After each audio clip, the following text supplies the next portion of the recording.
E aí galera, eu sou o Rob Dato e esse é nosso Papo B de hoje. Bom, hoje eu estou até a caráter para falar de um filme muito bom, cara. Um filme B muito fera, uma das obras-primas do John Carpenter, né? O cara é um diretor fabuloso, praticamente todos os filmes do cara são muito legais, são muito bons. E é o seguinte, cara, o filme de hoje é o They Live, Eles Vivem. Cara, filme fenomenal. A história desse filme começa de uma forma até engraçada. O John Carpenter, ele começou como um cineasta B, fazia filmes de baixíssimo orçamento, né? Mas ele ganhou uma aura cult muito boa, né? Desde que ele dirigiu Halloween, em 1979, Hollywood cresceu os olhos para cima do cara e ele começou a trabalhar cada vez com orçamentos maiores, né? Isso desembocou em vários filmes, blockbusters, ou quase blockbusters, né, com um orçamento muito alto, como Starman, Christine, o Carro Assassino, que era uma adaptação do livro do Stephen King, entre outros, né? E ele fez em 86 Os Aventureiros do Bairro Proibido, Big Trouble in Little China. O filme também virou um filme cult, é um filme excelente, mas foi um grande fracasso na época. Foi um filme que custou relativamente caro, né? Filme produzido pela Fox, e foi um fiasco. O filme não rendeu nada de bilheteria, e o John Carpenter ele ficou meio puto com isso, e ele resolveu voltar às origens dele. Ele falou, tô fora do cinema de Hollywood, o cinema mais comercial, eu quero voltar a fazer filmes mais independentes, né, para ter um controle autoral maior sobre as obras e tal. Então daí saiu essa... Ele fez vários filmes, né, após essa fase de Hollywood aí, de orçamentos maiores, entre eles alguns dos melhores filmes da carreira dele, né, como por exemplo esse em questão, They Live. Também tem uma outra história curiosa de bastidor desse filme. O filme é protagonizado por um wrestling profissional da WWF, né, hoje WWE, Roddy Piper.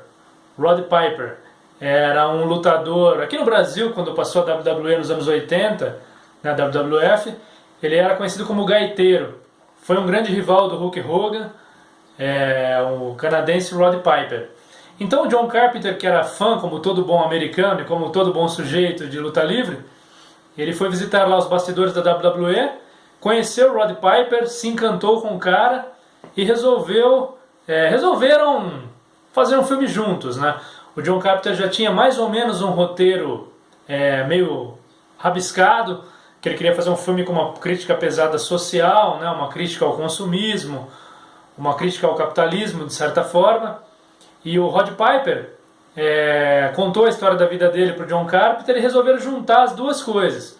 Então saiu essa pequena obra-prima, né, cara? Baseado em partes na vida do Roddy Piper e no roteiro de ficção científica do John Carpenter. Então o filme é o seguinte, cara, começa com o John Nada, que é o Roddy Piper, evidentemente, chegando na cidade grande, né? Ele é um imigrante, assim como o Roddy Piper foi um imigrante canadense na vida real, chegou sem um puto no bolso, praticamente como morador de rua nos Estados Unidos, e ele tenta vários empregos, não consegue nada, né? Passa alguns apuros e tal, até que ele consegue um trabalho na construção civil. Os caras acabam contratando ele lá, ganha por dia e tal, na construção civil.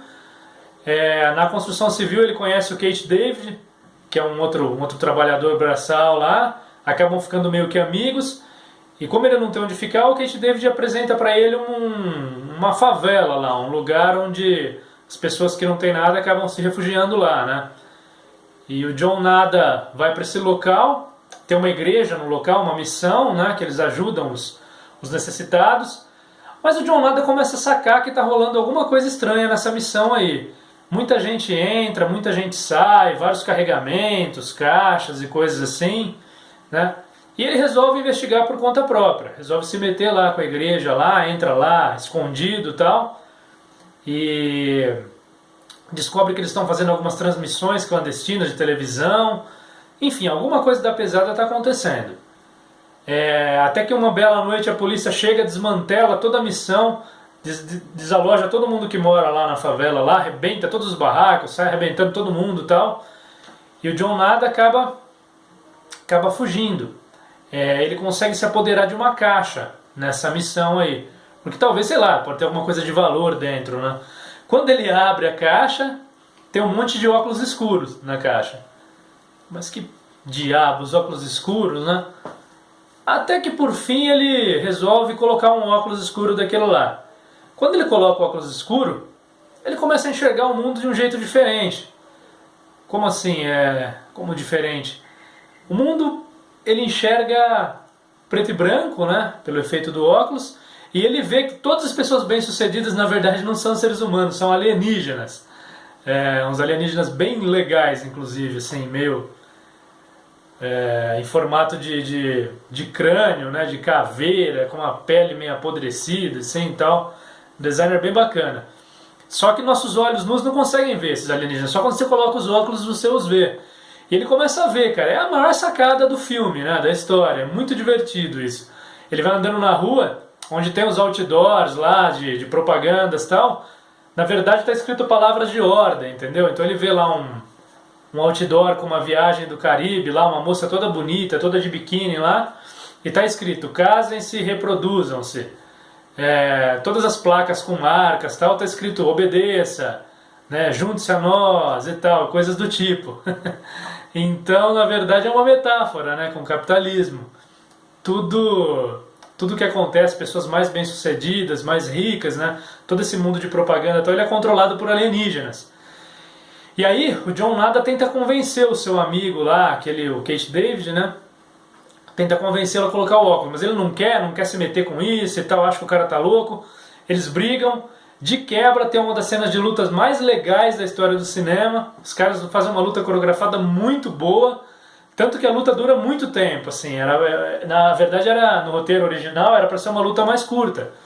Mas como ela ficou tão boa, os dois fazendo a luta tão legal, o John Carpenter resolveu manter ela inteira no filme, assim. E, cara, é outro dos acertos, né? Um dos muitos acertos que tem esse filme aí. Eles brigam e por fim o cara coloca o óculos e vê também qual é que é, né? Acaba que os dois, ao se meterem em várias confusões, o John Nada acaba fugindo da polícia. Tem outra cena icônica que ele entra numa agência de banco e fala: eu vim aqui mascar chicletes e matar pessoas. E os meus chicletes acabaram. E sai matando todos os aliens lá, né? Metendo bala nos caras. Os aliens estão infiltrados em todos os níveis da sociedade, eles praticamente controlam a sociedade toda. E o John Nada e o seu amigo acabam se juntando com a resistência. Aquele pessoal que estava lá na missão, na igreja. Com um plano de atacar a estação de televisão, que é justamente o lugar que manda os sinais para todas as televisões, né? E vão fazendo a galera ficar todo mundo zumbi, assim, todo mundo vai vendo a televisão e vai entrando na onda dos aliens, vai se juntando a eles, vai sendo vendido, né, na verdade. E eles conseguem, depois de vários percalços, né, conseguem invadir a estação de televisão. E o grande clímax do filme é esse: é o John Nada destruindo a antena dos alienígenas lá. O filme ele possui bastante ação, ele tem bastante cena como todos os filmes dos anos 80 que se preze, né? Tem muito tiroteio, tem muita cena de pancadaria, de ação e tal. Mas ele tem essa história dele que é muito interessante, né? Apesar de ser um filme B, um filme com poucos recursos, ele coloca essa crítica social, essa crítica ao consumismo em massa, essa crítica ao capital, ao lado pior do capitalismo, né? As pessoas ficam escravo das coisas, escravo das marcas, enfim. E o John Carpenter juntou isso com aquela roupagem de ficção científica dos anos 50, do qual ele é muito fã, né, dos aliens invadindo a Terra, aquelas coisas todas, e um pouco da história do Rod Piper também, que o filme é baseado na história dele, é praticamente a história dele. O cara que é imigrante, chega sem dinheiro na América, vai trabalhar na construção civil, mora em algumas favelas, alguns guetos, né? E é bem interessante, cara. É um filme que realmente vale muito a pena se ver. É um filme que não é só para um público especializado em filme B, como eu sempre falo aqui, mas é um filme para o público em geral. Vale a pena ver para refletir um pouco, para pensar um pouco, e de quebra você vai se divertir e conhecer um pouco da genialidade do John Carpenter, que o cara é foda. Além desse, existem vários outros filmes dele, Fuga de Nova York, o próprio Halloween, que eu citei, O Enigma do Outro Mundo, o Big Trouble in Little China, né, Aventureiros do Bairro Proibido, O Príncipe das Trevas. Cara, são só filmaço top mesmo. Depois disso, John Carpenter ele até ensaiou voltar um pouquinho com os orçamentos maiores, mas pro fim acabou mesmo nos filmes B, né, que era o que o cara gostava de fazer desde o começo, né. E felizmente ele tem uma filmografia bem grande, dá pra gente se divertir muito vendo os filmes dele. Alguns filmes ganharam remakes recentemente, como A Bruma Assassina, né? Não vejam o remake, que não é muito ruim. Vejam sempre o filme original, que ele é sempre melhor, né? Quase sempre, né? Então fica aí minha dica, galera. Esse filme Day Live, ele foi lançado em VHS, acho que pelo menos umas duas vezes, 2 VHS diferentes aqui no Brasil. Esse DVD que eu tenho é um DVD da Paragon, é um DVD autorado, né? Mas bem legal, fácil de achar, o filme também se encontra fácil aí no YouTube. Ele não teve, sabe-se lá por quê, uma exibição muito grande na televisão. Ele foi exibido na Globo, e acho que exibiram umas 2, 3 vezes, eles nunca mais exibiram o filme de novo, uma pena, porque o filme realmente é legal, cara, vale muito a pena ver. Fica aí minha recomendação então dessa semana, gente. Se gostou, dá um joinha aí. Valeu. Day Lives, eles vivem. Ok? Até a próxima. Abração. Tchau.